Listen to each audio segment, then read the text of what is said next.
Hello, fantasy sport fans. Fantasy sport fans. This is Corey.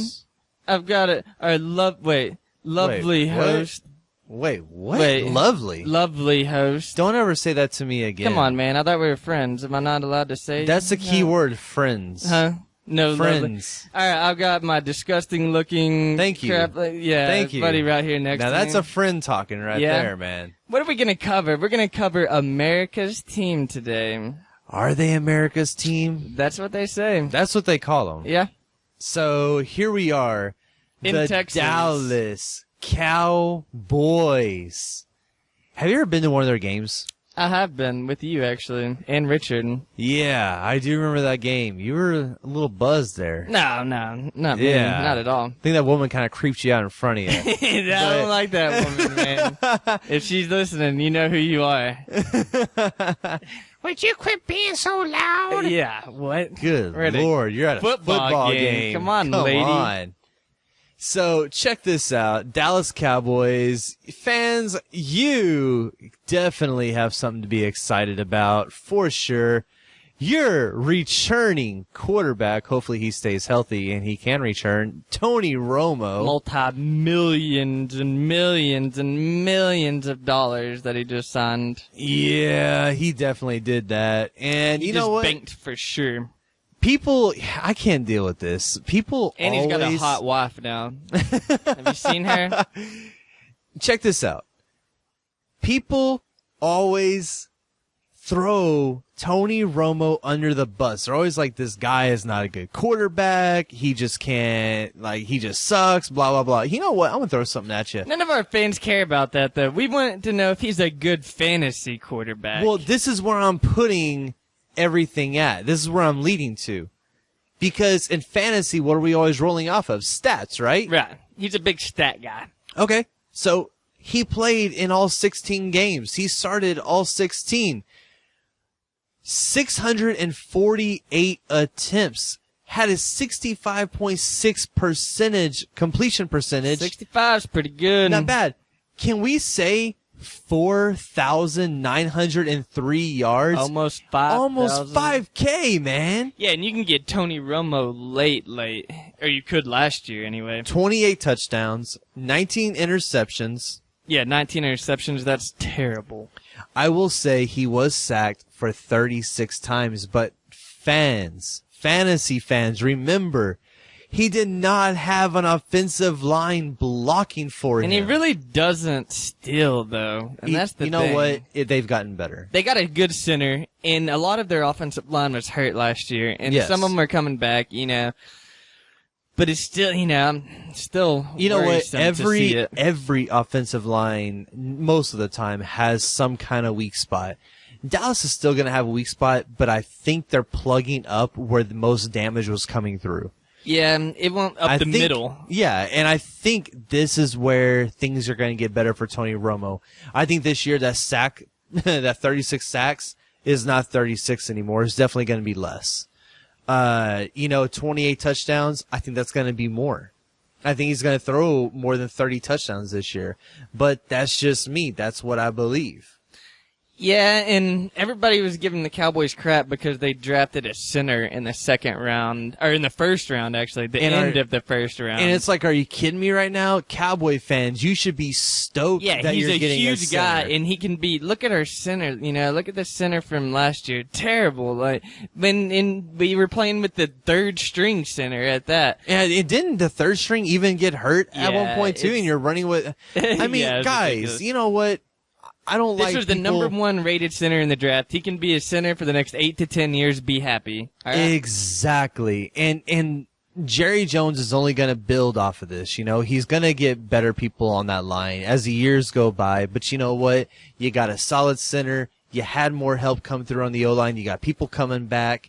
You got Tyron Smith, who's going to be better. Last year, the Dallas Cowboys were nothing but the banged-up Cowboys. On defense and on offense. Guess what? This year, you're going to have a healthy team. Be happy. Shut your mouth. Just enjoy what you're about to experience. and quit giving Tony Romo so much hell, especially on the draft. Tony Romo even agreed with the draft. He loved it because he actually knew he was getting protection. And in fantasy, if a quarterback has protection, guess what? He's going to put up fantasy numbers. You know who I'm interested to see? Gavin Escobar. Gavin Escobar. You think this guy is going to come in and actually take over Jason Witten's job? Not this year, but I'm excited to see what he can do. Yeah? Yeah. Remember whenever I told you how good I thought this guy was going to be? Yeah, you were saying it as we were watching the combine. Yeah, and then the Cowboys ended up drafting him in the second round. I was pretty stoked about that because the guy can catch passes. He's not a great blocker, which is kind of bad, you know. I mean, he needs to work in his blocking for sure. But he's a huge dude. He's like 6'6". His hands are the size of like both of mine, you know. I mean, he is a red zone target, and that's what we need. Jason Witten, and you're going to get to it in a second, only had 2 touchdowns last year. We need a tight end that can do that. That can catch balls, you know? Yeah. Here's my 3 question. Touchdowns, right? Here's my question that I'm going to throw out there and raise. And fans, please give us your feedback. Let us know what you really think. But can the Dallas Cowboys move to a 2 tight end situation? Well, apparently the Patriots Could they? can't anymore. But they did set the groundwork for it for a little while, you know. Ouch. Yeah. Ouch. I think Aaron Hernandez felt that one in prison right now. Yeah, he's in a cell that's 7x10, no TVs, no nothing. Yeah, that's pretty Nothing. rough, man. Patriots, I don't know where we'll talk about that later, but you know, we're going to say this, DeMarco Murray. Moving on to running back. DeMarco Murray, you know Hurt what? all the time. This guy does get hurt and he's banged up. Can this guy stay healthy? And are you drafting this guy? I did. I don't know. It depends on what round, you know. When he plays, he's good, man. He's the number great. 1 running back, at least for sure, a high number 2 running back whenever he's healthy. Yeah. I'm going to throw He just this. can't stay healthy. I'm going to throw this man. stat out there. He started 10 games, played in 10 games. He attempted 161 rushing attempts. Yeah. 663 yards. 663 yards. In 10 games. He plays all 16. He's definitely well over 1,000. Right. For sure. I mean, without question. And receiving, he had 251 yards off of 35. Recorded catches. Mm-hmm. So, How many yards? what did I just say? 251. 251. Yeah, 251. So he had 4 rushing touchdowns, 0 receiving. He did fumble 3 times, and he did lose it twice. Yeah, and one of them was on the goal line, I believe. Yeah. That was terrible. It was really, I think it was actually against the Giants now that I'm thinking about it. Was it? I'm pretty sure. Not too sure. Yeah. Pretty sure, but not too. Something like that. It's somewhere in the middle. But yeah, so the guy, even though he played 10 games, total yards, he had around 900 total yards, right? Something like that. Yeah, something like 800, that. 900. Yeah, between 8 If the and guy 9. can play 16 games, you'll want him for sure as a number 2 running back. And if you want to take a risk on him, you can get him, a little bit later in the drafts. Not too late because people still know that it's DeMarco Murray. Yeah, but people are idiots because I think in that league, I took DeMarco 5th round. In the 5th round? In the 5th round. I mean, he's a if you can get him in starting the running 5th back. or 6th round, definitely get him. But go ahead and get a handcuff for him too. And the Cowboys absolutely. actually have one of those on their roster that they just drafted. And I was about to get there. Notable right here on my sheet, Joseph Randle. Corey, you've been following Joseph Randle. What's your take on Joseph All Randle? I know is Joseph Randle came from Oklahoma State. He's not a big speedy guy, but he's an every down back. He actually looks a lot like DeMarco Murray. It's weird. The guy can go up and down the field. He gets 4 yards, it seems like, every single rush. The Cowboys had him ranked as a 3rd round player, and they got him in the 5th or 6th round, so they thought that they got a huge steal on him. But if you get DeMarco Murray, pick up Joseph Randle just in case. So More than likely, he's going to be the starting running back at some point this season if DeMarco Murray can't. He's going to be even ahead DeMarco of Lance Murray. Dunbar. Huh? Yeah. Lance Dunbar isn't an every down back. Lance Dunbar is one of the guys. He's more of the change of pace type of back. You know what I'm saying? Okay. So DeMarco Murray, you're drafting him, but you're definitely getting the handcuff. You're definitely getting Randall. in obviously way later in the rounds just to make sure. Randall. And so this guy's probably going to ride your bench for most of the year. Yeah, you got DeMarco Murray in the last draft that we did. The very last pick of mine, instead of a kicker, I picked a kicker the second before. But my very last pick was Randall, just in case DeMarco Murray goes down. And I think that this guy, if he gets some playing time, could be decent. Okay. All right. So there you have it. Running backs. Wide receivers. Miles Austin. You know, this guy actually had 943 yards. Why are you going Miles Austin first? I'm saving the best for last. Saving the best for last. Yeah. I know how bad you want to talk about this one guy, but I'm going to leave him last. Leave him last. Miles Austin, I didn't think he had this much, but 943 yards off of 66 catches. He started 15, played in 16 games. His long was 49 yards. He had 6 touchdowns. He fumbled once and lost it. Hamstrings, man. Yeah. Hamstrings. It always kills Miles. He's always plagued by them. Yeah. He is. Maybe he has too much miles on those hamstrings. Yeah, maybe, man. I don't know what is going on. I don't know. But so you have Miles Austin there. I He's drafted come Miles back. Austin, but he's not a starting wide receiver. I don't even have him. I got him so late that I just have him as a bench receiver. So people are sleeping on him then. Yeah, people are sleeping on him for sure. And if you want a player that could possibly do good, that could do good if he stays healthy, then you can get him in late rounds, I mean. Or possibly undrafted. Yeah, or, no, he's going drafted most of the time, but I mean, he's not going to like 13, 14, Yeah. I mean, it's late. Yeah, and I know there's going to be at least a few leagues out there where it's just like any league. You'll see, say like last year, Marshawn Lynch. At one point, he was 98% owned. Are you kidding me? That means 2% in leagues. No one has him. Well, he's on the waiver wire. There's got to be people that just aren't paying attention to the league. It's a league where everybody drafted their own team, but then just completely, literally abandoned the league. Yeah, and no one in the league paid attention to it. I mean, that's just, I don't get that. It's whatever. So, Dwayne Harris. This guy's coming back. He didn't do a whole lot last year. He was still, real young. They didn't know what they were doing. They had Cole Beasley going on, Beastly? Yeah, Beastly. And of course, you have this year coming in rookie Terrence Williams, who I think is going to be a monster.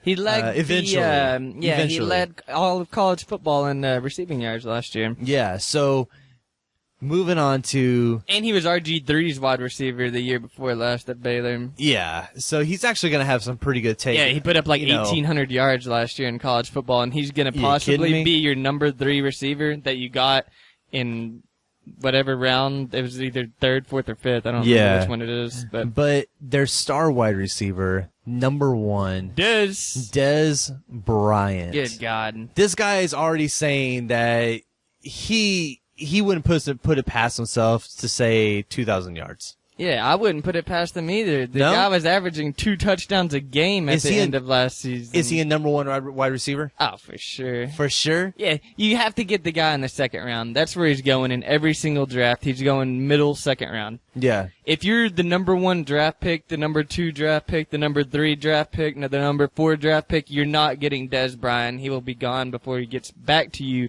in round 2. Can he stay healthy? Huh? Yeah, we'll see. He stayed healthy last year. Really? Yeah. He did play in 16 games last year. He only started 14 of them. He had 92 recorded catches, 1,382 yards receiving. 1,382 Yeah, yards no, that's receiving. awesome, right?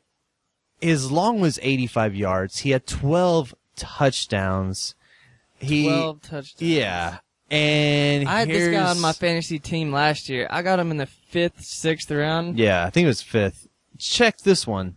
5 fumbles, 2 lost. Yeah. Does this scare you at all? No, because the guy doesn't go down at first. And that's what makes him so good, man. It takes 2 or 3 guys to tackle him. He's huge, man. There's guys. Yeah, the guy fights. He just drags him along. Did he play defense at one point? I don't know. He should have. I mean, the guy can take a hit. Yeah, he just drags defenders, and sometimes whenever you have 2 guys on him and a 3rd one comes in, he might get the ball knocked out. I'm not too worried about losing that 1 to 2 points every now and then. Yeah. Tight end situation, Jason Witten. Jason Witten has been there since the dawn of time. He started all 16. Yeah, the dawn of time. So he started 16 games last year, all of them. He had 110 catches. Yeah, that's ridiculous for a tight end. 1,000 PPR leagues, you should be salivating right now, man. He was averaging 9.4 yards a catch and finished with 1,039 yards. 1,000, and he led all tight ends in receiving yards with that 1,039. Yeah. But like I said earlier, he ended up with 3 touchdowns. Yeah, 3 right? touchdowns. Not 3 2, touchdowns. but 3. He's not a big red zone target, but you also have to realize... That's why I was asking about Gavin Escobar, if they're going to go to 2 tight end situations. I think they are in the red zone, and it all just depends on how good the guy can block. If he can get the blocking down, that's what they got him for, is for red zone. The guy's 6'6", you know? He's huge. He reminds me of Gronkowski, just like him. He's a big dude, Well, you heard it first right there, man. You heard it first right there. Yeah, just watch out. Maybe not this year, but the next couple of years, Gavin Escobar could be because Witten's going to have to retire at some point. Yeah, but either way. Is it going to be like Ray Lewis and play until... I still want Witten on my... I think I have him, my 3rd best tight end in the league right now. If you can get a tight end that catches 100 balls and 1,000 yards, even if he only puts up 3 touchdowns, there's not a lot of tight ends out there. I'm actually pretty sure I drafted him in one of the other leagues. Yeah. I mean... I'm pretty sure. Yeah, and you drafted him in the PPR league. Yeah. Oh, yeah, for sure. I mean, the guy's a PPR monster. Yeah, exactly. He catches... 110 receiving, or 110 catches last year? Yeah. I remember the game that we went to against the Giants, he caught 10 or 11 passes or something like that. Yeah. It was ridiculous. Yeah, it was great. So, kicker, Dan Bailey. Dan Bailey. I'm showing great kicker all across the board, except for 50-plus yards. Yeah. He's only 60%, but that's 3 out of 5. Other than that, the guy is above 90% on every single level. I'll take him as a kicker in the last round. I'm definitely taking Dan Bailey as a kicker. I don't think he can go wrong there at all. In one of our leagues, I was just looking at it today, and there was a guy. The Dan Bailey actually went undrafted, and he picked him up, and so he dropped some player, and picked up Dan Bailey. But most leagues, he's probably going to be drafted. So defense, they actually don't have a bad defense. I think Dallas could be one of the top-notch defenses of 2013. The only thing that takes away from that is the division that they're in. I agree, but who's to say they're not the best defense in the division? Yeah, I mean, they have a decent defensive line. Brandon Carr, Maurice Claiborne. The only thing that scares me are the safeties, man. The safeties are a little iffy. We've got Barry Church. Yeah. And Matt Johnson, who apparently they drafted last year. Right. And I'm taking away from all the players that you're supposed to be explaining to me right now. It's okay. And you're giving me that look. Go right on ahead. You're giving me go that right look. Ahead. Huh? You know this like the back of your head. No. Go ahead. Go for it. Yeah? Okay. This is your team to analyze. No, okay, yeah. Well, it's okay, man. We're in this together. You're looking at the line. You're looking at Anthony Spencer, not bad. Jay Ratliff, not bad. DeMarcus Ware, Pro Bowler all the way. And then you're just moving on. You got Sean Lee, Bruce Carter, like you were just saying, Brandon Carr, Barry Church, Maurice Claiborne. I mean, the list goes on. You've got tons of players that you can work with here. And a lot of these guys were injured last year. Oh, almost every single one of them. The whole defense, it was like a secondary running the defense. And even for some of these guys, it was third stringers. So I'm telling you, Dallas, if they can stay healthy on the defense, oh my gosh, this team could be so dominant on that side of the ball. The safeties worry me. Moving from a 3-4 to 4-3 is perfect for Dallas. Still worries me the first year. No. The new defensive coordinator, that's cool. The assistant defensive coordinator was just the Chicago Bears defensive coordinator last year. Yeah. How did they manage to pull that off? I have no idea what Jerry Jones This did is what for I'm that. telling you. I believe I'm drafting Dallas Cowboys defense because I believe that the Dallas Cowboys defense will be one of the most top-ranked defenses in the league. They have all the pieces. They've got all the talent, coaching and player-wise. I'm telling you, I'm drafting Dallas's D. I don't care what division they're in. If they're in San Fran, Seattle's, I don't care. Dallas will shut down offenses this year. There you go. America's team, Big D. Boom. Hey, Fantasy Sport Fan Nation. Be sure to check out our free exclusive daily fantasy sports sites review. Get this free 29-page report reviewing the top 11 daily fantasy sports sites only at fantasysportfans.com.